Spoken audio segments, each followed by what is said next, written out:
على جزاك الله خيرا أدي أد بعضهم هتسنتين waxaan kaloo rabaa inaan u mahad celiyo runtii xafladan qaaliga ah dadkii soo abaabulay oo waqtiga dheer geliyay oo ay aysan suura gashay runtii la'aantood oo ay gabdhuhu hormuud ugu ahaayeen runtii maadaama waqti badan iyo ay muujiyeen firfircooni aad iyo aad u badan iyo xilkasnimo waxaan doortay inaan magacooda xuso runtii anigoo dhiirigelin uga dhigaya uuna mahad celinaya Foos Cali Nuur iyo Faadumo Maxamuud iyo Faadumo Diiriye Firdawsa Cabdinuur iyo Cadar iyo Xamdi lixda gabdhood runtii waxay naga mudan yihiin inaan si gooni ugu mahad celino sababtu waxa weeyaan waxay qabteen hawl iyo aad u karti badan waxa leenahay jazakallahu khayran waxaan rabaa inaan raaligelin ku daro oo aan ka raaligeliyo walaalaheena qaaliga ah oo waqtigooda qaaliga ah soo furay oo xafladan inay ka qayb qaataan soo doortay iyaga oo ixtiraamaya waxyaabo badan waqtiga dib u dhacay oo runtii aan ahayn mid ku talagal ah waxaan si wadna ah u weydiisanaynaa anoo inta kala matalaya inay raaligelintaas naga aqbalaan waxaa leenahay walaalayaal naga raalli ahaada waxaan rabaa inaan usoo gudbo inaan furo xafladii oo inoo sheegay sida barnaamijku u socon doono xafladda maanta halkan la isugu yimid waa soo dhaweyn weeye dowladda Puntland ka dhalatay oo dowlad goboleed ah oo ay hogaaminayaan Cabdiweli Maxamed Cali Gaas iyo Cabdixakiin Cabdullaahi Cumar iyo Siciid Xasan Shire waxaan leenahay soo dhawaada waa soo dhaweyn weeye wali ma aanan arag wax qabadkoodii laakiin rajo wanaagsan ayaan ka qabnaa dowladdii ka horeysayna waan u mahad celinaynaa waxaan leenahay sagoontin wanaagsan waxaad soo qabateena waad ku mahadsantihiin waxaan rabaa inaan xasuusiyo haba yaraato halkan waxaan ku nahay dad isjecel oo qurbo ku wada nool oo gobol wada degan oo daris ah oo saaxiibo ah oo si walba ugu walaaloobay waxaa laga yaabaa inuu qof kale ama wadnaha ka jecel yahay ama taageersan yahay waxaan aad u codsanayaa inaan laga bixin inay arrintaas tahay soo dhaweyn dowladdaas inaan soo dhaweynayno ciddii dowladdii hore sagoontinaysan ay u furan tahay wax ama siyaasada oo qof ataag ku noqonaya ama ammaan gooniya ku noqonaya oo ama qof dhibsan karo ama qof uu yacni jeclaysan karo waa inaga reeban yihiin waxaynu ku koobnaanaynaa Soomaalinimo waxaan ku koobnaanaynaa maamulka hadda aan u mahad celin soo dhaweynayno waxaan ku koobnaanaynaa inaynu qof walba qofka kale u yahay walaalkiis tixgelintiisa wadnihiisa aan la soconno iyo qarannimadeennii iyo walaaltinimadeennii iyo qurbo ku wada noolahay waxaan jeclahay inaan ku soo dhaweeyo Axmed Maxamed Yuusuf oo aan jeclahay inuu aayado quraana inoogu furo Axmed ku soo dhawow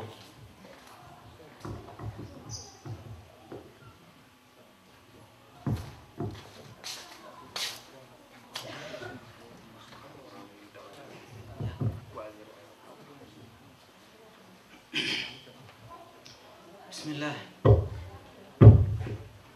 أعوذ بالله من الشيطان الرجيم بسم الله الرحمن الرحيم إنا أنزلناه في ليلة القدر وما أدراك ما ليلة القدر ليلة القدر خير من 1000 شهر تنزل الملائكة والروح فيها بإذن ربهم من كل أمر سلام هي حتى مطلع الفجر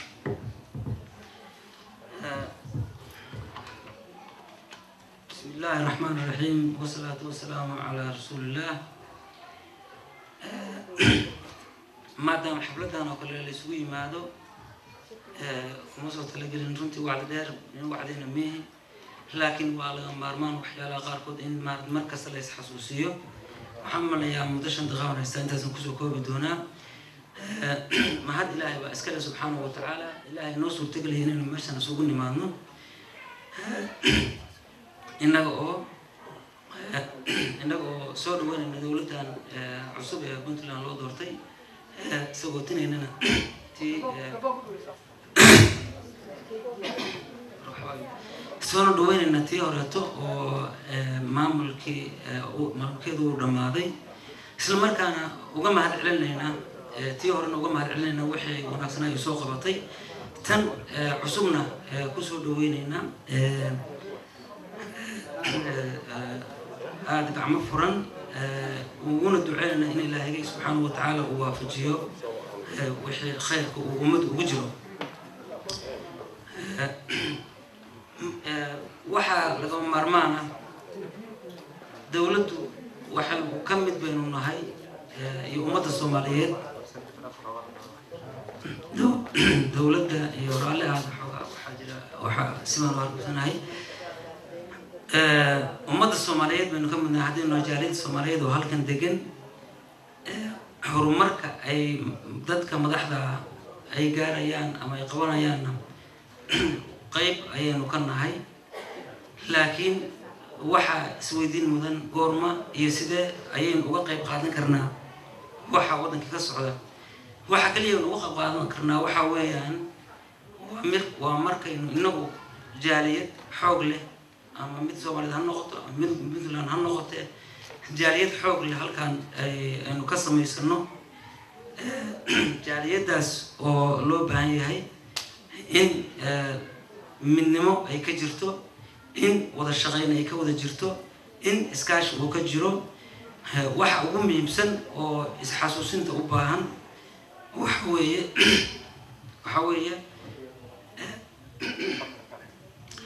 waxa weeye oo aan haddana ku soo celinay dhowr jeer aynu ka wada hadalnaa ma sii jirayno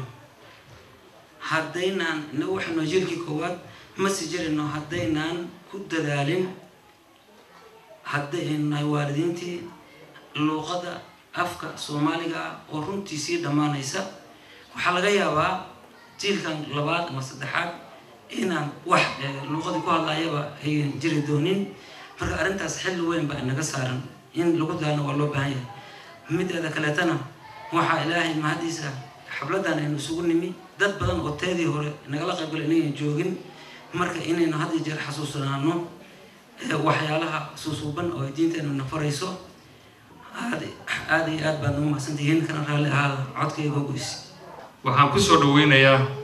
waas cabdiraxmaan waas qani oo ah siyaasi aqoon-yahan haddana ah isimkii guud ee absame ku soo dhawo waas cabdiqani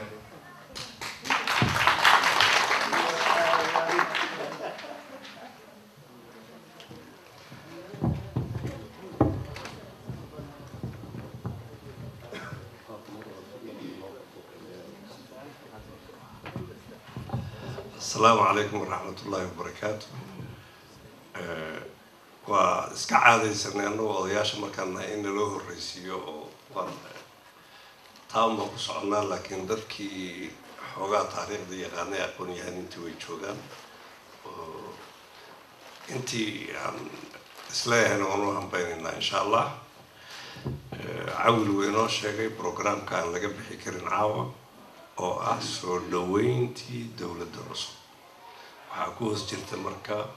ملاحظة شرفت لهايد ماشي سوق جارسيسي سوونتين تدي هذا الفعال والله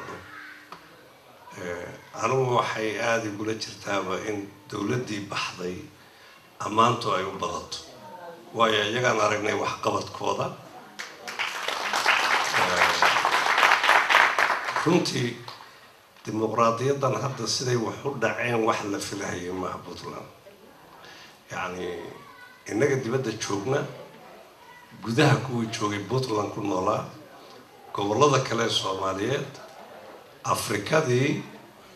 أنتوا بعرين هذا وكان عين بعد مركي هور لكن حوجا أربعة وحسين نقدان لها وودنا فرت الوهي قبل يركبوا وكنت ذي دبت يجودها وحن هذا فرح سنهاي إن ولي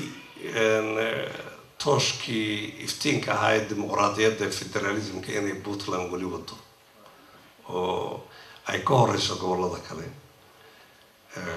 وحن كلو هذا فرح سنهاي إن chance ay Puntland u heshay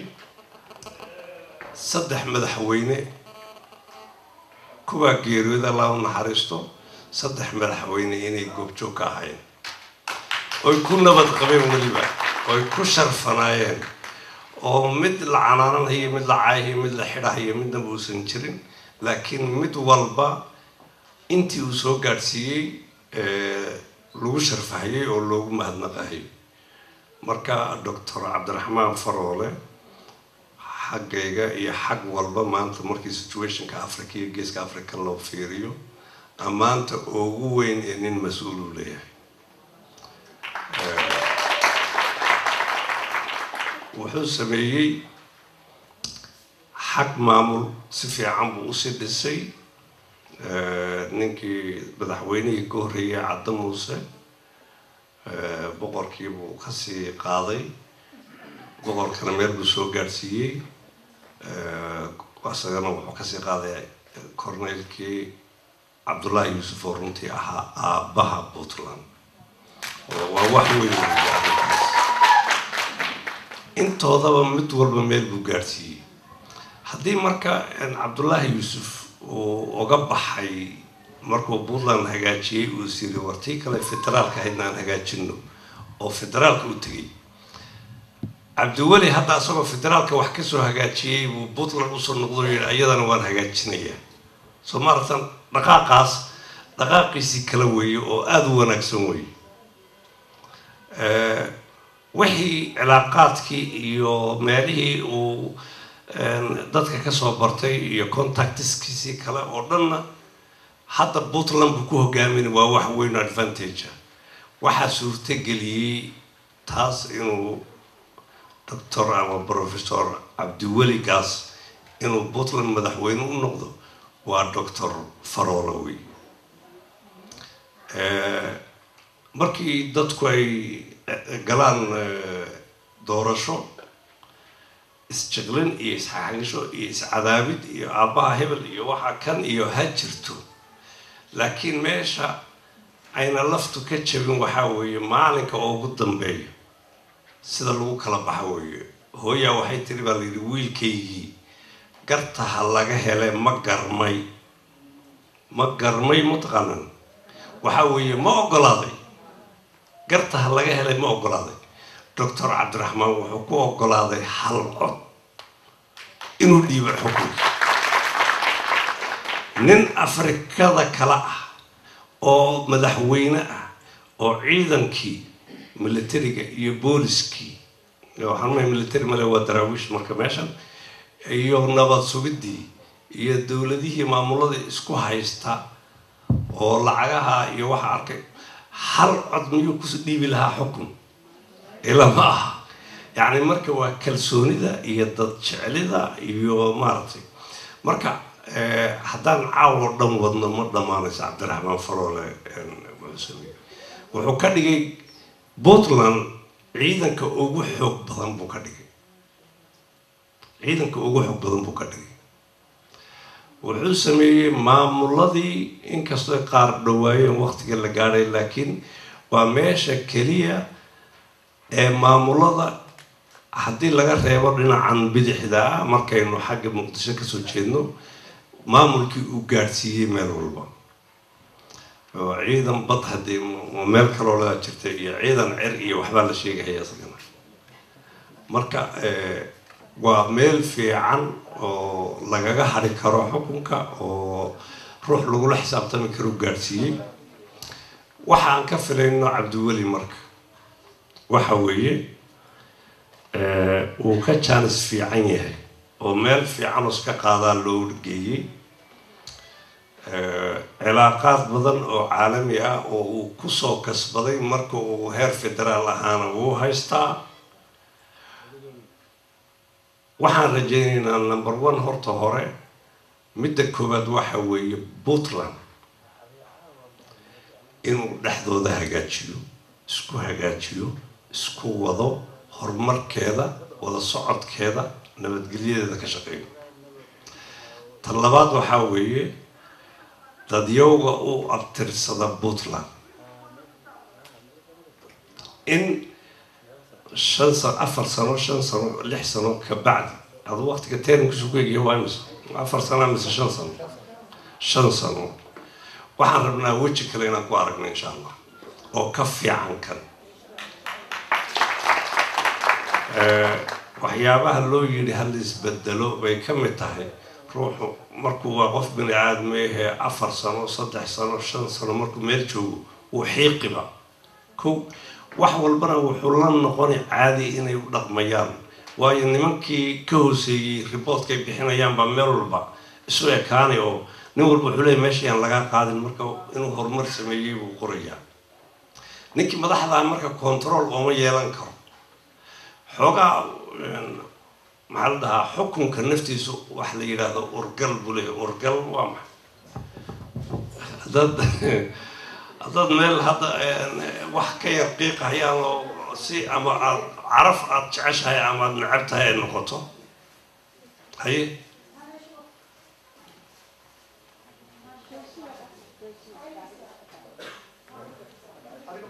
waxaan wadayna anigu oo ka raala urgal waxa la marka ama suurad nacabtay ha noqoto ama udgoonad jeceshahay ha noqoto markaad meel leh soo gasho xoogaa markaad joogto wixii ku soo uri mahayaan ku soo udgi mahayaan uu qofku urgalay baa la marka jaaqo reeri sababkaadii wixii iyo xukunku marka urgal buu leeyahay waxa weeye xoogaa markii la joogo si wax looga qabto wax loo dhaqaajiyo wixii xumaana loo hagaajiyo wixii fiicnaana hore loogu sii wado waxa weeye isbedel inuu dhaco siyaasadeed weeye waa nolosha xukunka waa nolosha maamulka ay ka mid tahay sida laakiin ay Puntland ku dhacday baa si xaraga leh oo aad u wanaagsan oo ruux walba ka farxisay oo ruux walba uu ku qanci karo oo aad u wanaagsan wax badan oo aan aad loo filaynin bay yani hadda aan aad loo qiyaasi karin bay tartay markii doorashada Puntland ay dhacday يعني دكتور عبدولي وان كبودا يا او aad hadan ooga sii badbadino waxa weeye yani waxaan ka filaynaa aad si weynaan doono markaas aan moodi doonaa inuu soo xaba tarin waxa weeye aan beeshiisa u kaadino si wuxuu taraa inoogu cabirnaato laakiin aad baynu soo dhaweynaynaa maanta niman kaga farax badnahay ama inuu kaga farax badanahay inuu meesha qabtana ma jirto runtii waa ninkii ku habboonaa weeye markay wax dhaceen in yar haddaan dib ugu noqdo hadalkana aan iska yar badiyo idinkoo raalliga ah waxa weeye waxaad arkayseen in bulshadii caalamka ama international community-gu durba Kismaayo ay ku ordeen maamulkii Kismaayo si ay wax uga dhisaan oo ay u tagaan dimuqraadi uga noqdaan maxaa sababay waxay arkeen maamul goboleedkii Puntland oo heer federaal ku dhisan oo federalismkii ogol oo Soomaali midnimadeeda ogol sidoo u guuleystay ee doorashada sidii ay u galeen ee dimuqraadiga ahayd yani dimuqraadiga one man one vote ki wari lama gaadhin laakiin delegateski ama dadkii la soo xushay ee dadku soo xusheen ismada ah dadkay sii doorteen kay sii doorteen way doorashada markay u dhacday waad arkaysaa sanduuqi yaalay ee iska maartay iftiinka ahaa ee dhalada ahaa oo wixii ku jiray daqsiir haduu gala la arkay ee warqadihii lagu ridahayay sidii loogu ridahayay foori ma lahayn oo canaan ma lahayn oo waxba ma lahayn nin walba wuu garmay nin walba go'aankii wuu qaatay marka waa wax aad loogu farxo taa waxay dhiiri gelisay ama ay shakigii bay ka saartay ahaa war waxaan waa qabiil Soomaaliya ee arma inta la isku kaco la islaayaa markuu mid helo kii kale uu maartay yeeli waaya runtii taa markii meesha ka saartay waxa la yiri marka kii Jubaland ayay u ordeen durbaba ila marka waa success story bay noqotay waa hawl lagu guuleystay bay noqotay Soomaaliya bas dadkii lahaa Soomaaliya ma noqon karaan federal states Puntland baa beenaysay Puntland baa tiri waa beentiin way noqon karaan markaasaa Kismaayo soo dhisay markaasaa la yidhi haddana meeshii kale baydhabo kale lama dhin meeshii kale oo federal state isku noqonayo gobolladii kale isdoortoo dhan waa la ogol yahay degdeg ha waxeeyo dowladdiina markaasay qasab ku noqotay ayagoo shakisnaa inay Soomaali kala tagto inay taageeraan oo cod ku taageeraan oo dhahaan waliba afkooda ka soo baxo in meel walba ay taageerayaan waa guulay Puntland soo ay dhalisay weeyo oo soo kordhisay anigoo hadalkii ku soo koobay waaba waxaa jirtay nin xarbi qorax la dhigi jiray oo nin aad show geesi u ahaa waqtigana geesiguna hadii waa Soomaalida iyaga isu geesi ah dagaalada dhexdooda iyo balaayo cadow kale oo banaanka lama diriri jirin yaa wuxuu ahaa nin aad loo yaqaan reerkaas oo ka yar maqan baa aabihii oo reerka oday oo sii jooga yaa cod soo weeraray reerkii baa lagu kala kacay odaygii aabihii rag badan baa la laayay odaygii aabihii oo la eryanayo shan nin isku dirirahayaan marka nin walba wuxuu rabaa inuu dilo isu dhaho xarbi aabihiis qorax anigaa dilay ma ogtihiin wuu ku faanayaa moogta ninkii la eryahayo oo odaygii daalan yahay ka caddahay oo kolba geed iyo lagu wareejinayo iyo xarbigii maqlay rasaastii iyo qiiqa iyo wixii farda iyo waxbaa la iska wadan jiro oo soo orday meel haaro reerka koraysu soo istaagay mise waa odaygii geed lagu wareejinayo in yar loola jiro yaa isku haystaa nin waran wata iyo mid toori wata iyo mid qori wata oo mid faras oo mid walba wuxuu leeyahay warana dili war xabada ha iska khasaarina warankayga ku filan kii kale wuxuu leeyahay war toorida badhaanta nin walba wuxuu rabaa magaca inuu xarbi ana dilay aabihii dhaho moogta asagoo warahaynin buu soo ordayo raggii buu ka reebay xabadii uu riday oo ninkii ku dhuftay oo bugti odaygii dee uu sii jeedo waa sakraad baa moogta asaga in lagu riday inay ku dhacday iyo waxbuu filahayaa markaasuu maqlay waa xarbi qorax iyo waan yeeli jiray markaasuu hubi waayo tii labaad buu marka ogaaday gadaal buu fiiriyey mise waaba xarbi oo raggi sii baacsanaya moogta intuu fadhiisto oo dhabanada qabsaday buu yiri bagaan kuu dhalay bagaan kuu dhalay hadda waxaan leenahay reer Puntland ay bagaan idin dhalay oon idinla dhalanay waad mahadsantihiin guul baa u rajaynaynaa waa waxaan ku faanayno geeska Afrika oo dhan baa ku faanaya ehelka oo dhan baa ku faanaya Soomaaliya oo dhan baa ku faanaysa maanta meel ay wax garab qabatay joogtaa insha Allah way sii soconaysaa nabadana Ilaahay oo adkay iyo horumarka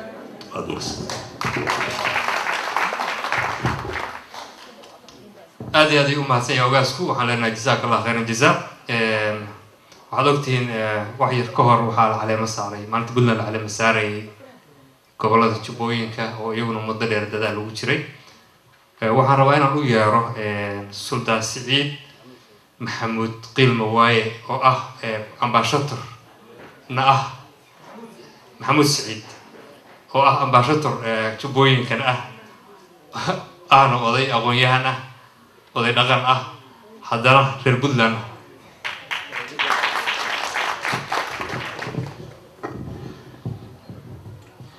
بسم الله والصلاة والسلام على رسول الله السلام عليكم ورحمة الله وبركاته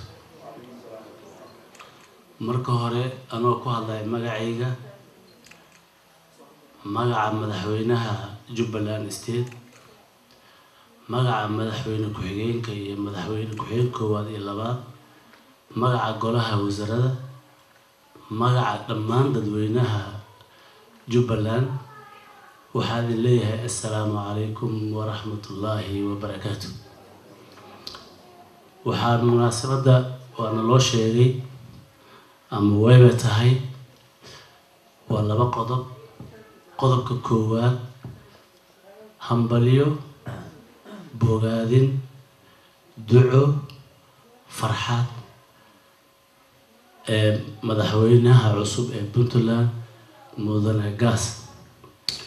tan labaadna madaxweynihii hore mudane Farole ambanbixintiisa sabootintiisa u duceyntiisa u mahadcelintiisa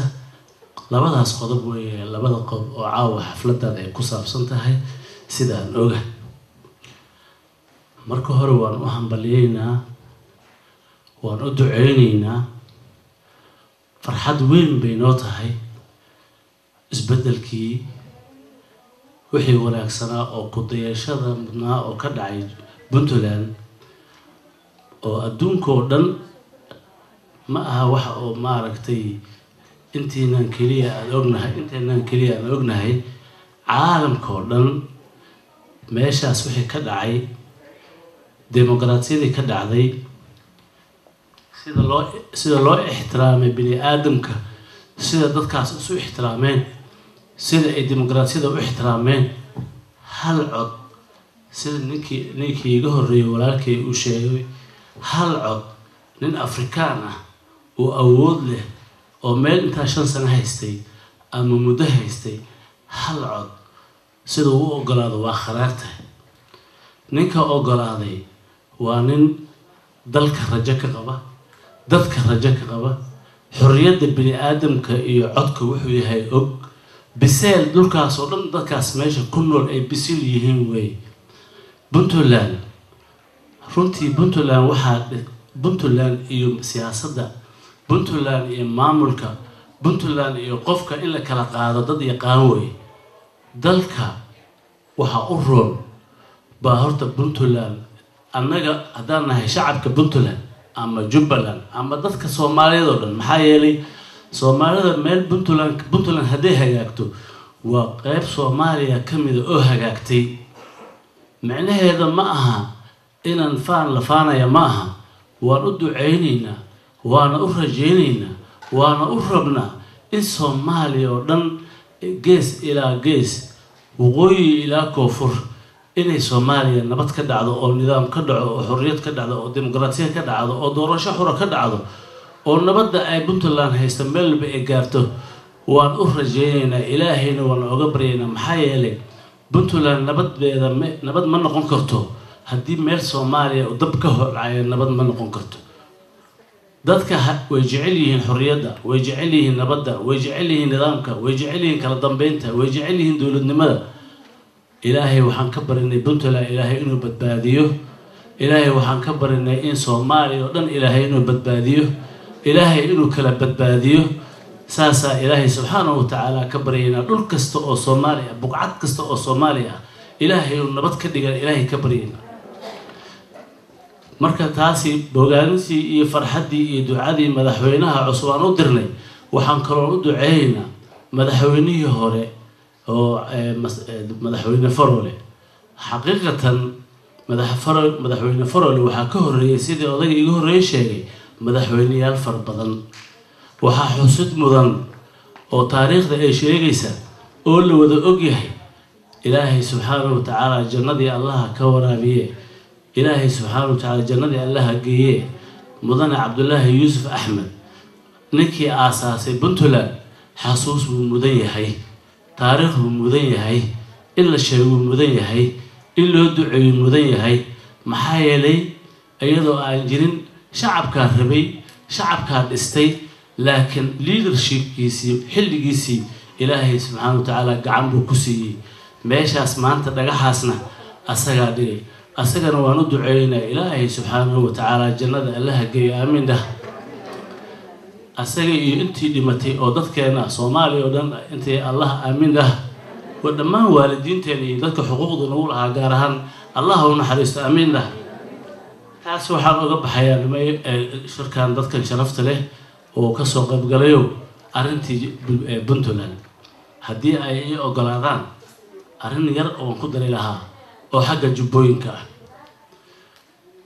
جبوينكا وحا اسكو درسدي wax saddex gobol ka gedo gobolka Jubbada Dhexe iyo Jubbada Hoose wax dastuurka ogol yahay weeye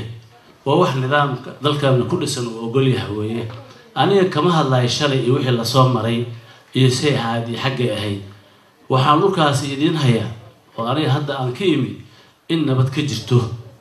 in nabad ay ka jirto nidaam iyo kala dambeynna uu ka jiro ujeedada meesha laga lahaana wax kala ma ahayn ujeedada meesha laga lahaa dastuurka ogol laba gobol wixii ka badan inay wax samaysan karaan dadkaasi way isku dayeen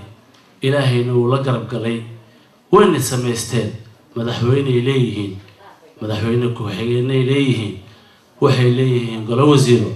waxaa hadda la gacanta lagu hayaa golihii baarlamaanka waxaa kaloo soo socda waxa la yidhaahdaa golo guurta iyo golaha deegaanada dadkaas dhammaantiis waxay u hambalyeynayaan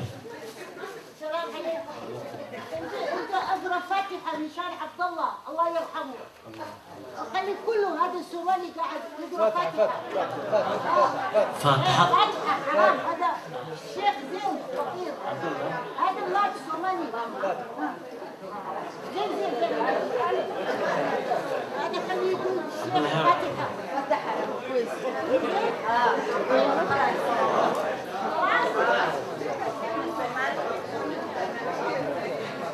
marka mawduucani haddaan u soo laabano dadka jubbooyinka oo Soomaali oo dhan ka kooban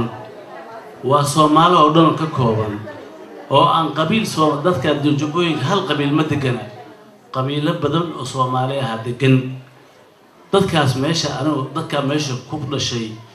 baan ka mid ahay oo ganacsada ah oo meesha degan weligood degana dhulkaas dad Soomaaliyeed weey dhul qabiil ma aha ummadda Soomaaliyeed oo dhulka degana baahida ay u qabaan maamul iyo kala dambeyn ilaahayna waa ogyahay idinkana waa ogtihiin ayagana waa ogyihiin waxay soo mareen dhibaato Soomaaliya ma dhibaato soo martay laakiin goboladaas gobolada u jilicsan oo u nugul oo dhibka ugu badan uu ku dhacay bay ahayd haddii la isku dayay in nidaam loo sameeyo wax kasta oo la isku dayo dib waa laga kulmaya waxaana daliil u ah markii Soomaaliya ay gumaysiga ka baxaysay oo calanka ay doonaysay oo aan rabnay inaan iska saarno isticmaalka waana war isticmaalka naga baxo oo aan calan qaadano oo aan dawladnimo qaadano oo aan xorowno oo dalkeena anaga aan xukunno markii aan damacnay Soomaali ee badeed goosatay of course dad baa diiday bini aadanka waa saas ma aha qabiil lagama dhigi karo hebel iyo waxa lama dhigi karo dadka fikirka qor wuxuu leeyahay dib ha loo dhigo qof wuxuu leeyahay 10 sano dib ha loo dhigo qof wuxuu leeyahay yaanu la sameeynin laakiin dadka inta badan ee ilaahay sidoo rabay noqotaa waxayna noqotay dadkaas inay goosteen inay sameystaan nidaam iyo kala dambeyn inay sameystaan maamul ay leeyihiin oo raali ka yihiin oo dastuurka ogol yahay inay sameystaan ilaahay subxaanahu wa tacaala uu ku garab galay wayna sameysteen dhulka marka dadka iska leh Soomaaliya dhan baa iska leh dadka iska leh oo ownership wax la yiraahdo oo sheegana inay leeyihiin oo Soomaaliya dhan ah ma aha aniga iska dhaafay cid kasta oo halkaan fadhida ma aha cid kasta oo Soomaali ah oo maalgashan karta oo degi karta oo maxaa yeelay daliil waxa uu hadda aniga oo baan deganahay Denmark baan deganahay aniga dadka waxa laga yaabaa dad badan uga soo horeeyay wax badan inay joogaan waxa dhici karta adoo 8 sano joogay ama 10 sano joogay kadib markaa ilaalisay shuruucda dhulka markaa baratay culture-ka markaa dadka ammaan gelisay markaad xoolaha dadka ammaan gelisay markaad adiga nadiif noqotay waa istaagi kartaa waa lagu dooran karaa laakiin Soomaaliya bacdama fawdo ka dhacday waxa caado u noqotay ninkii uu dadka ugu dilka badan oo ugu dhiiga badan oo ugu dhibka badan inuu yiraahdo aniga hal lay doorto taasaan la tirtirayaa hadda wixii ka dambeeyay Soomaaliya waxa xukumi doona nin aan dhib geysan nin aan dhiig gelin nin aan dad dilin meeshan hadda ma laga doon city council-ka ma geli kartaa ama belediyada meeshan ma geli kartaa adiga oo dambiile ah ma geli kartid passport ma qaadan kartaa ma qaadan kartid iqaamo ma qaadan kartaa ma qaadan kartid laysin ma qaadan kartaa ma qaadan kartid meel ma furan kartaa ma furan kartid waxa laga rabaa inaad shuruudahaas buuxisid dhulkaas shidadii way ka dhamaatay hadda waxaa loo istaagay oo loo dhaqaaqa xagga iyo horumarka xagga iyo waxbarashada xagga iyo caafimaadka xagga iyo wadooyinka xagga iyo nabadgelyada iyo kala dambeynta caawa haddan markaan soo socday waxyar ka hor wasiirka wasiirka arrimaha gudaha iyo amniga oo aan la hadlay hadda mehe markasta iyo wasiirada kaleba hal qori ah iska daa toorrey qofku wadan karaa ma jiro toorreyda caadiga ah qofku kusmaayo iyo jubbada inta maamulka uu ka jiro inta kale dhib baa ka jira weli hadda howlgal baa hadda la bilaabaya bishan hadda aan ku jirno aakhirkeeda oo la rajaynayo dhulkaas in nabad laga dhigo min gado ilaa iyo jubbada hoose marka walaalayaal madaxdii dhulkaas odayaashiisii gabdhihii haweenka iyo dhalinyarada iyo dhammaan dadweynihii dhulkaas ka soo jeeday ama dhulkaas deganaa ama maamulkaas samaystay way u duceeyaan jubbaland way u duceeyaan soomaaliya maxaa yeelay soomaaliya la-aanteed wax ma noqon karno gobol ka maarmaa ma jiro tuulo ka maarantaa ma jiro waxaan u rajeynaa dhammaan dalka soomaaliya meel u yahayba ilaahay inuu nidaam iyo kala dambeyn ka rido inay maamul samaystaan oo sida goboladan puntland hadda aada lagu ammaanaya 15 sano kadib oo la yaabay inta la iskugu yimi meel halkaas la dhigay sanaadiiq codkii lagu riday markii la tartamayay wixii labadaas afkooda ka baxay aad maqlaysay oo cabdiwelina of course hadda nin campaign buu ku jiray farolna campaign buu ku jiray labada qof xoogaa waxaa moodaa markii idaacadahan maqlaynay inay kala fog yihiin hal cod kadib farol wuxuu yidhi waa laga guulaystay sidaasaa la rabaa dhulka lagu nabadeyn karaa maxaa yeelay waxa umusha u roon maxaa la yidhaha ilmaha u roon dalka waxa u roon farole iyo cabdiweli iyo aniga iyo idinka kulligeen aniga hal dal baan leenahay hal dal waxaan leenahay hal calan waxaan leenahay hal xuduud waxaan leenahay hal dowlad waxaan leenahay hal madaxweyne waxaan leenahay hal gudoomiye baarlamaan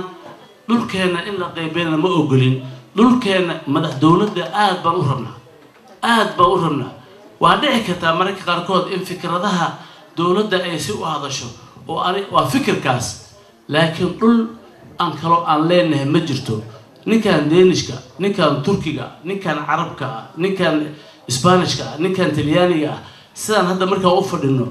nama kala yaqaano yaa puntland ka yimi yaa gada ka yimi yaa hiiraan ka yimi yaa galgaduud ka yimi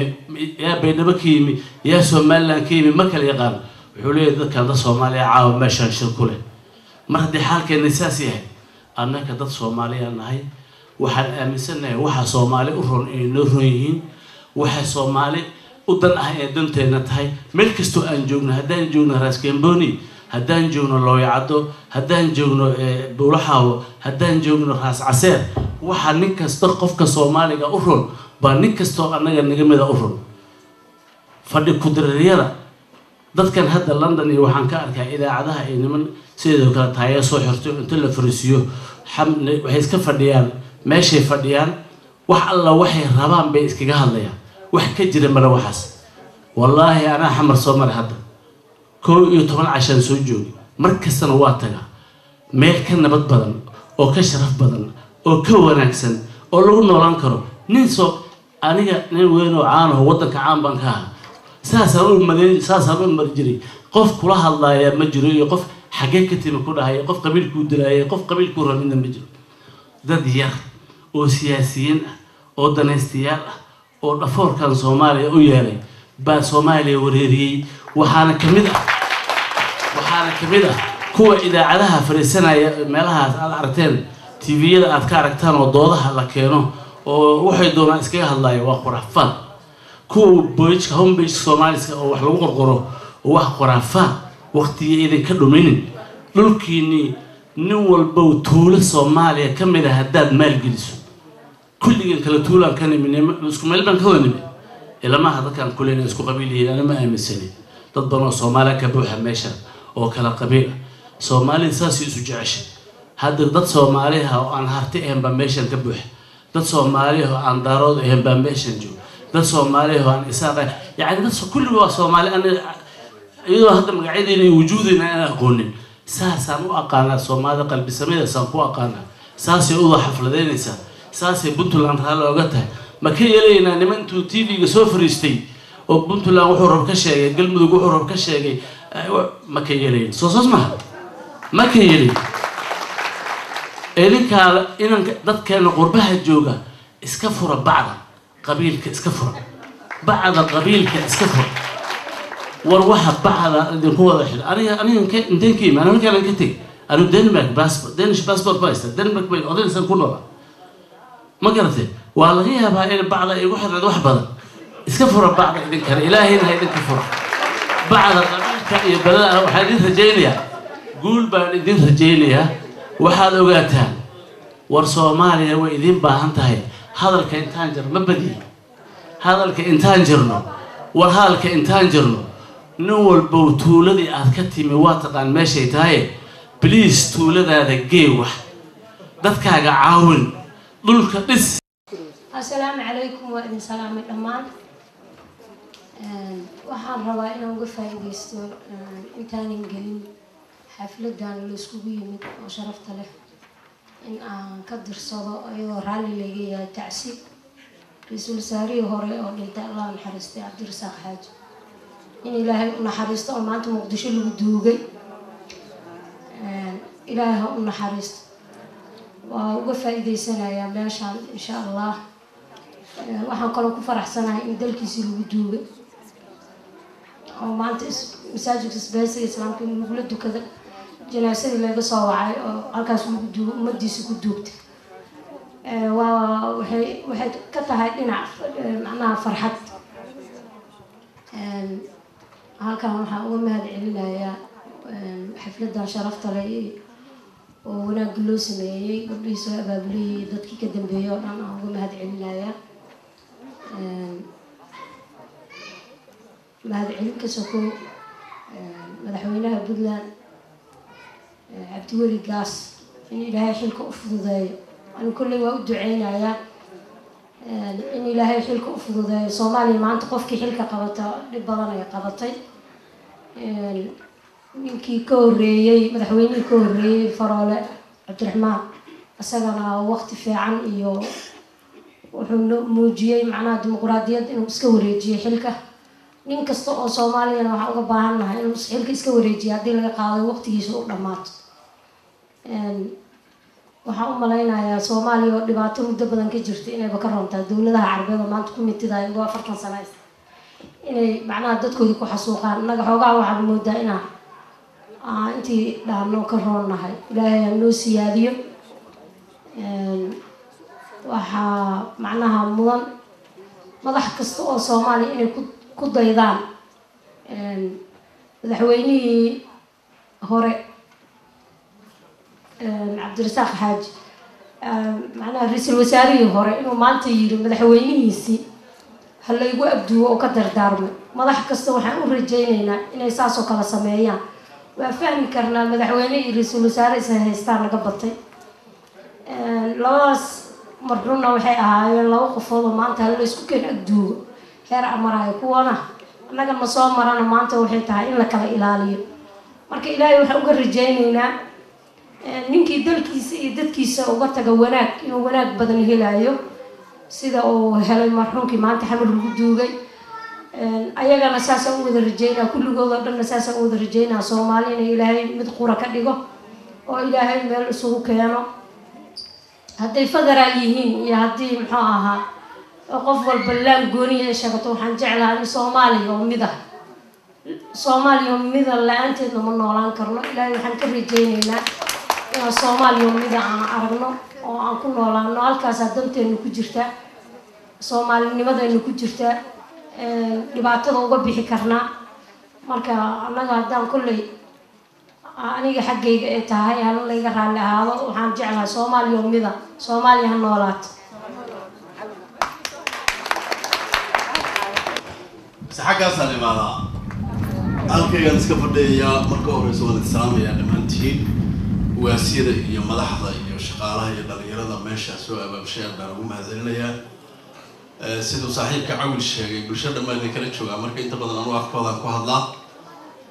waxaan marka hore hambalyo u dirayaa Professor Cabdiweli iyo Dr. Cabdiraxmaan oo isna u tanaasulay ama laga badiyay ma dhihi karne hal cod oo hadda yacni Soomaaliya madaxweynenimo isku bedeleen waa taariikh cusub baan leeyahay ilaahay waxaan leeyahay Cabdiweli xilka ha u fudeeyo waa meel yacni mas'uuliyad adag buu qaaday isagoo Soomaaliya ra'iisul wasaare hore uga soo noqday haddana Puntland madaxweyne ka waan uga mahadcelinayaa waan u hambalyeynaya marka labaad waxaan u soo jeedinayaa Professor Cabdiweli dumarku say u doodahayeen way soo dhacsadeen waxay sheegi jireen dawladaha Soomaaliya waxay ka hadli jireen dumarku waa inay xuquuqdoodii helaan laakiin waxaa soo baxday hadda bulsho ku dhex jirta Soomaalida oo hadda sida la sheegay waliba percentage aad u badan noqonaya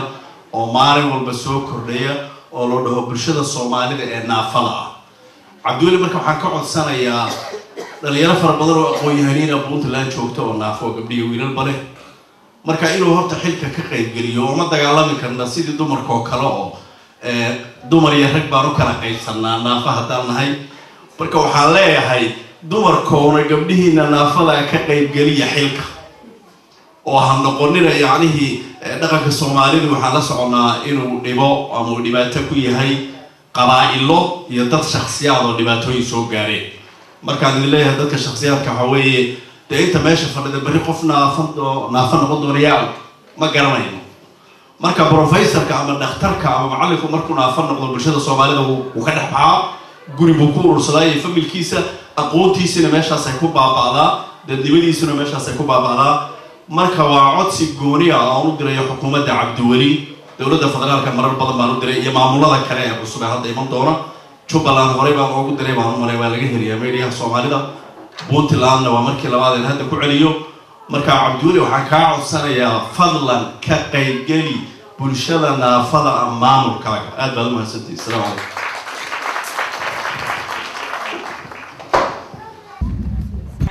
وبركاته دمانتين حقي دمربا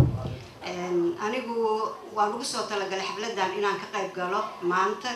oo una hambalyeeyo dawladda ka dhalatay ama dawladda cusub ee la doortay Soomaaliland laakiin ismaan lahayn halkaan aan ugu soo istaajinayaa waad ka hadlaysaa haddana waxba kama qabo Puntland raaliga ahaada way ga dafteen war wuu dhamaado hortay baa la yiri anigu waxaan ka hadlahayaa oo aan isleeyahay waxaad codkaaga ku taageeri kartaa dawladaha Soomaaliya civil society-ga waxa la dhaho ururada wiilkii ama wiilashii macnaynayay maxay ahayd federaalka muxuu ka dhashaa micnihii federaalku waxa aasaas u ah in siyaasaddu hoos ka bilaabato federaalku micnihiisa siyaasaddu hoos laga bilaabayo anigu ururadii ayaan ka mid ahay dawlad ahaanna Puntlandna taageeri maayo siyaasad micnihi anigu siyaasad maahay qof waxaan ahay Soomaaliyeed oo Soomaali weyn ah xamar kalkacyo ku dhashay xamar wax ku barto ka shaqeeyay Puntlandna aabaheed u dhashay marka Soomaali oo dhan oo isku tiirsata oo iswada raacda meeshii la dhihi jiray shanta Soomaaliyeed ayaan taageersanahay anigu haddii federation loo kala baxo oo federation la sameeyana qolo walba ikhtiyaarkeeda in la siiyo oo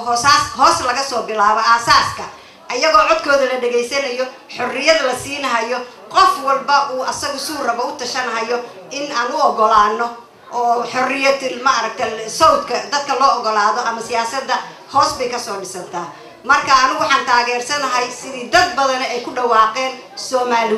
Soomaali weyn hal xasuusado shan bay ahayd shanteedii hadday haddana u sii kala baxdo federation waa in shantii qolo walba loo ogolaadaa inay u sii qaybsadaan federation ayagaana ku heshiinahaya maaha wax annaga noo yaalla shacabka waxaana laga rabaa inaan asaasno ama ogolaano waxa ay shacabka ogol yihiin taas baan anigu taageerahayaa haddaan u soo noqdo xafladan aad iyo aad bay u mahadsan yihiin walaalahaygii soo abaabulay ama soo sameeyay waan ku taageerahayaa waa mahadsan yihiin casimaadda laygu soo dhaweeyay waxaan u hambalyeynayaa Cabdiweli ilaahay ha u fududeeyo waa u fududaatay soo gelidaankii waa u fududaaday oo dee wuxuu ku helay dimuqraadiyad raggu u sinaayeen sidii horey loo sheegay anigu dib ugu noqon mahayee halba uga raayay Cabdiraxmaan Cabdiweli halku uga raayay oo uu dimuqraadiyad loogu ogolaaday waxaan rajaynayaa waddanka oo dhan inuu ogolaado waddankana Soomaali oo dhan baa degan harti kaliya ma degan reer abtigay ma degan kaligiis Soomaali oo dhan baa degan anigu qayb baan ka ah waa deganahay marka inuu codkii iyo dimuqraadiyadii dadka loo qaybinayo in ilaahay u fududeeyo ayaan ugu duceynayaa cabdiweli iyo dowladdiisa iyo inta la socota xamar muxuu ahayd Jubbaland dowladaha soo socda oo wada federationka sidoo kale ayaan ugu duceynayaa in ilaahay u fududeeyo hal baan aniga oo shacab ah oo organisationada ka socda ku dhawaaqaya waxa weeye aynu juqraafiyada Soomaalida aan ka sheegno sax rag iyo dumarba haddaan nahay dadka aqoonta laho dadka si fiican ha looga sheego Soomaaliya xidigtaas dhexda ku taala ee buluuga ayaa cadaynayso sheegaysa shantaas dowladood oo dal ayay Soomaaliya ka kooban tahay haddii qolo walba gooni ahaan dowlad u qaadatay oo dowlad rabto madaxweyne ay noqoto dee ilaahay ha noo fududeeyo qaar baaba noqday oo dowladahoo muxuu ahaa Djibouti waatan dowlad noqotay labadan dowladood oo Soomaaliya la isku dhaw ayaga istoortay NFD waatan hadda ingiriiska siduu rabay noqotay oo Kenya la raaciyay Ethiopia sidii Ethiopiaanku rabay bay noqoto Ethiopia ay raacday labadan soo harnay sidii dimuqraadiyadda muxuu ahaa federationka loo sameeyay inuu ilaahay u aqbalo siyaasiyiinteennana ilaahay ku tuso wadada toosan annagoo shacab oo cid walba ka dhalatay oo isla dhashay odagii baa sheegay meesha joogay qabiil waana oo qabiil wuu jiraa laakiin qabiilka ma aha in lagu dhaqdo dadka lagu kala qaybiyo Soomaaliyeed Soomaali qabiil walba meel waa degan yahay meel walbana waa degi karnaa waana ka tirsannahay marka ilaahay ha u fududeeyo Puntland madaxda cusub ee noqotay madaxdii horena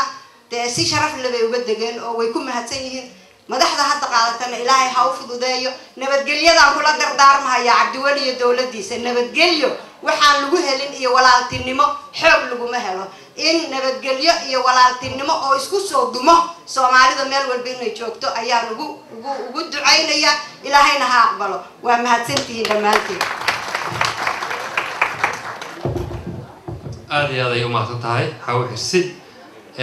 waxaan rabaa inaan u yeero Cabdullaahi Ciise oo isagana aan rabo inuu kelmad yiraahdo Cabdulqaadir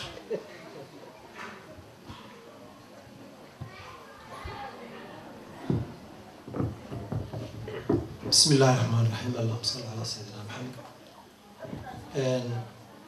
انتي نعسنتي انتي حفلة لو عسمي كسو قيب شيء iyo marti sharaf dhamaan waxaan ku salaamayaa salaanta islaamka assalaamu alaykum wa rahmatullahi wa barakatuh salaan kadib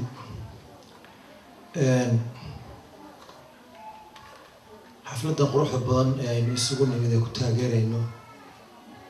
wixii ka dhacay ama doorashadii ka dhacday Puntland run ahaantii waxay noqotay mid taariikhi ah oo aan horay Soomaaliya uga dhicin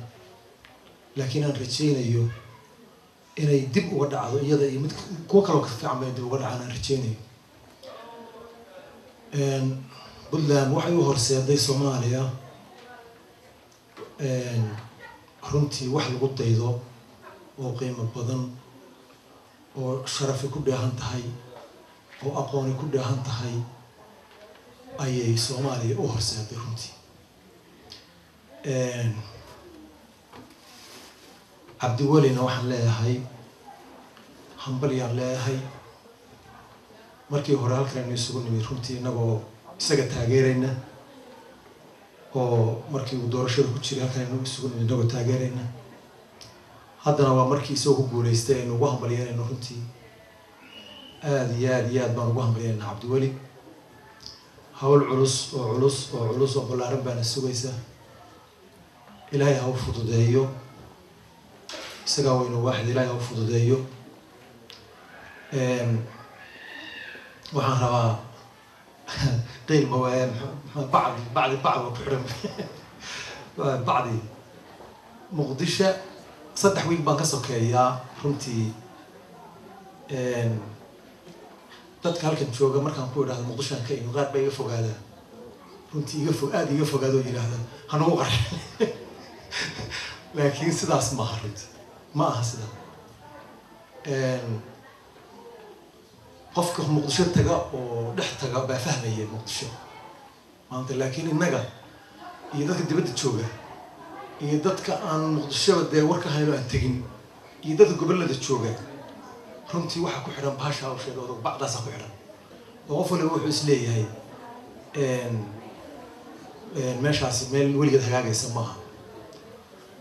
waa run niman mikrofoonada iska taagan oo masiibo ah oo dadka isku dira oo ma garanaysaa soomaali kala geynaya soomaali maanta waxay isku haysataa ma jiraan runtii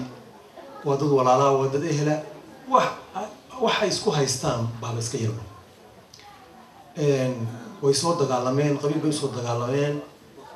way fahmeen waxay ka dhalay qabiilkii kabacdina qolo waliba inay ismaamusho oo ayar maamul samaystaan ayay fakar ku noqday waxaan rabaa qodobka federaalka ee hadda laga dhawaajinayay inaan kelmad ka idhaahdo ee ay Puntland u horseedka ka ahayd runtii federaalka anigu kulley waxaan ahay dadka aaminsan Soomaaliya haddii ay markii hore federaal ahaan lahayd oo aysan ahayn meel kaliya in looga taliyo ayaan ahayn ay federaal ahaan lahayd sida aynu u burburay oo kulligeen ilaa iyo degmo iyo gobol iyo tuulo aynu u baaba'nay oo aynu baaba'nay runtii waayo awoodda marka gobolku leeyahay oo degmadu leedahay oo ay magaranaysaa wax hoos ka soo bilowdaan ciyaar laguma burburin karo runtii laakiin haddii meel kaliya haddii laga xukumo oo xagga kore un laga xukumo dee sida aynu noqonnay waad aragteen farxumada inagu dhacday marka waxaan aada iyo aada u aaminsan dadka aaminsan baan ahay in gobolka iyo degmada ay is soo dhisaan oo cid waliba ay iyagu is soo dhisaan oo markay is soo dhisaanna ay markaa la isugu yimaado gobolladii iyo deegaanadii soo dhistay maamulada ay iyagu isu yimaadaan marka inay waxaa fiican inaynu fahano gobollada oranaya waxaan dhisanaynaa federaal baan dhisanaynaa dee Soomaaliya kamay goyn Soomaaliya ku jiraan laakiin waxa weeye qolo walba iyadaa maamulkii soo samaysanaysa waxaan mar labaad iyo mar saddexaad ku celinayaa oo aan ugu hambalyeynayaa Cabdiweli madaxweynenimada uu halkaas uu qabtay gobol Puntland oo ugu hambalyeynaya runtii inkasta oo aan rabo waan doonayo inuu aan maamulkiisa ama kabinetkiisa inuu yacnaha xoog weyn inuu saaro aan jeclaa oo kuwa caruurtoodii iyo maatoodii laayay ay kamid yihiin oo aanaan doonayn runtii aan raalli ka ahayn haddana waxaan ilaahay uga baryayaa inuu ilaahay u fududeeyo intaas un baan kusoo gabagabeynaya assalaamu calaykum waraxmatullahi wabarakatu بسم الله والصلاة والسلام على رسول الله السلام عليكم ورحمة الله وبركاته مدن يالي مروين مرتضى شرفت لي ماشي سوق تمد runtii hadalkii uu soo dhamaaday wax badan oo lagu sii hadla ma jiro laba arrimood ayaan rabaa inaan ka hadlo midda koobaad inaan u hambaliyeeyo madaxweynaha cusub ee Puntland iyo madaxweyne ku-xigeenkiisa iyo golihiisa wasiirada iyo golihiisa baarlamaanka waxaan leeyahay ilaahay idin fududeeyo Cabdiweli ma aha yani nin ee hadda ugu horeyso xukun iyo hogaamin waa nin soo hogaamiyay waa nin cilmi u leh waa nin dulqaadkeeda leh runtii waxaan oran karaa waa nin hiddo u leh reer Puntland ma amaanayo laakiin amaanta way mudan yihiin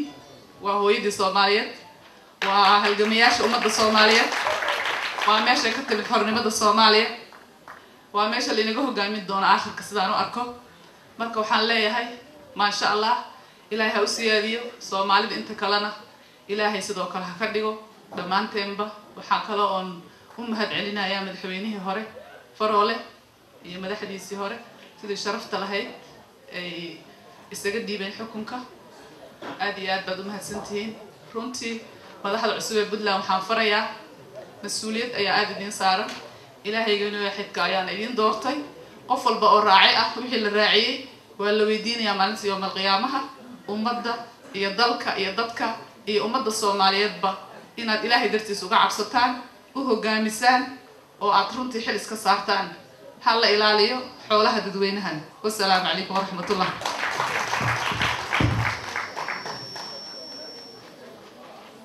وعليكم السلام ورحمة الله وبركاته. جزاك الله خير فايسة.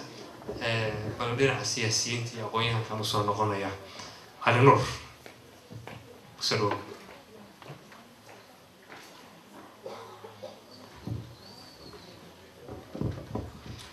السلام عليكم. دمانتي واني سلامي. وحن هنبلي وين ودريا دولة عصب بونتلاند كأساسنتي وحن كلا وهنبليين هيا قلفتوا أما هاد علنا هيا تدكي سو جارسي دولة حتى عصب عدالتي سو جارسي ماشي جوت وحن قالهان هنبلي وين ودريا بروفيسور عبد الولي وعن اعتراف سنة هاي وعن رميسنا هاي إنه يهاي قف سعودين كرا مسؤولية سلوني بي عن رميسنا هاي إنه وطنك الصوماليات وحوين كرسا هاي وحوين كتر هاي وعمدا رميسنا هاي هران وشيء تاس مران كوبنهاجن كوكولاني وعن وشيء وضوضي كرتا وحلا وحد قبتي أواجهها رئيس وزراء وطنك الصوماليات وها هذا نحرجين هي عن رميسنا هنا إن صوماليا أباهنت هاي نكاسو كله قف كاسو كله متعلم كا أو يعني أن أبنى هاي ما أو شيء صبحي كرو وحيرة تصالح يا ربعنا عن دين شيء اسكول عن معلم كهذا وحل ويدي المصوماليات كبدير يا صوماليات معلم دينش يا وحل ويدي حقيقة ماتين تاسو markii labaad ay dhacayso wiilkayga xataa ku dhacday laakiin tan ayaan diisi hormarinaya gabar baa farta taagto waxay tiri waxaan ka imid hasla ayaan ka imid كمالبو معلك هذا الكوكو علي وحيري حسلا أيات كتيمة كما أنا ودين تاسع يعني وطن كيا كتيمة بكودي تصورت أنا بحي وأبورتي رنتي شعور قارة أيه وأبورتي نحن قارة أيه وأبورتي ولو القارة أيه وأبورتي محاد شلا أنا واحد ريمة يا أنفلها هنا المها الصوماليات يعني داك سبها تشريني marka la weydiyo la yiraahdo xagee ka timid inay yiraahdaan Soomaaliya ayaan ka imid Soomaaliya ayaan ka imid anu mid aan rumaysnahay waxa weeye hadaan ilmaha weydiin lahaa oo oran lahaa yaa timi hadaan oran lahaa waxaan u maleyn lahaa inay ii sheegi lahaayeen meesha xanaanada ku tagaano SFO la yiraahdo ama ay igu yiraahdaan hooyadooda magacooda ay ii sheegaan horta taas lafteeda aniga lafteeda dhinacaas markaan ka fiiriyo waxay ugu abuuraysaa iyaduna mid wanaagsan bay ugu abuuraysaa waxaan rumaysnahay maartay ilmaheena yar generation kan asran cusub oo soo baxay inay ka fog yihiin arrimaha qabiilka la xiriira halkaas maxaan u leeyahay Soomaaliya hadda waxaad moodaa inay dhismayso waana dhisantay dawlad bay yeelatay madaxweyne yeelatay wadanka adduunka oo dhan baa ictiraafay adduunka oo dhan baa og inaan wadan leenahay waagi hore lama oga inaan wadan lahayn hadda waxaa la ogaaday inaan wadan leenahay inaan madaxweyne leenahay haddaan usoo dhabagalno hoos maamulada daakhiliga ah ee Soomaaliya ka jira sida hadda aan ugu magacaabno federation ugu magacaabno Puntland waxay u ahayd runtii hoggaan weyn bay u ahayd nabadgelyada ka socota Soomaaliya mid aniga aad iyo aad ugu faraxsanahay waxa weeye horaan aan u sheegay boqol jeer u sheegay in Puntland ay garab taagan tahay ay rumaysan tahay in Soomaaliya ay aruurto in Soomaali aan nahay waxa hoos aan ka nahay iska daa Puntland baan noqonaynaa ama qola kala kala ayaa noqon karnaa laakiin midda aniga aan rumaysnahay waxaa weeye waddanka soomaaliyeed inuu saas u dhismahayo inaan madaxweyne leenahay inaan maamul daakhili aan leenahay middaas waa muhiim weeye talo ayaan marka bixinayaa talada aan rabo inaan usoo jeediyo walaalkay cabdiweli waxaa weeye ayaa intii horena ayaan hore la kulmayna aan ku iri waxay ahayd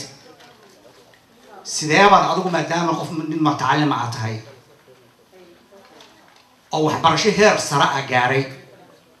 ogna waddan in lagu dhisi karo waxbarasho lagu dhisi karo sideebaad uga faa'iidaysan kartaa labeentii soomaaliyeed dadkii soomaaliyeed oo mutacalimiinta ahaa oo waddanka ka soo qaxay oo weli dibadda ku nool aan gadaal ugu noqonin sideebaad uga faa'iidaysanaysaa tusaale waxaan usoo qaatay ex-Yugoslavia marka loo fiiriyo Bosnia ama Serbia marka la fiiriyo waddanka aad ujeedaan wuu burburay yani siyaasad ahaanna waa u burbursanaa waagiisa hore laakiin yaa dhisay waxaa dhisay dad annagoo kale ayaa dhisay run ahaantii yani dadka u dhashay oo qurbaha joogay oo qaxay ayaa dhisay laakiin iska dhisid maaha in qofku iska noqdo isagoo indhahaasaa u haysa iska noqdo waxaa loo baahan yahay dowladda Soomaaliya dabcan mar haddaan hadda waxaan ka hadlaynaa Puntland baan ka hadlaynaa inay culays weyn iska saarto sida ay uga faa'iidaysan karto sida ay u dhiirigelin karto sida ay u isticmaali karto cilmiga iyo aqoonta ay leeyihiin dadka Soomaaliyeed ee qurbaha degan waa mid muhiim ah run ahaantii waa mid aan ku baraarujinayo anigu malihi dadka Soomaaliya hadda jooga oo wada damiin weyn macnaha asaas maaha ama waxbarasho ma helin midaan u baahanahay waxa weeye dadkan Soomaaliyeed oo fahmay waxa loo yaqaan dimuqraadi loo yaqaan macnaheedu wuxuu yahay si dawlad loo dhiso dawlad loo maamulo fahmi kara ay kaga jirto maskaxda ama qalbiga ay kaga jirto waxa loo baahan yahay dad fahmaya oo ka faa'iideysanaya arrintaas ayada marka midaan ku baraarujinahay halka mar inaan ku dheeraado waxaan ku baraarujinayaa walaalkay anoo mar labaad u hambalyeynaya waxaan leeyahay arrintaas inuu aad iyo aad uga faa'iideysto inta ana ilaawin waxaan oran lahaa ma u mahadnaqi lahaa dadkii soo qabanqaabiyey shirkan asaga ah iyo dadkan sharafta leh oo kasoo qayb qaatay waa mahadsantihiin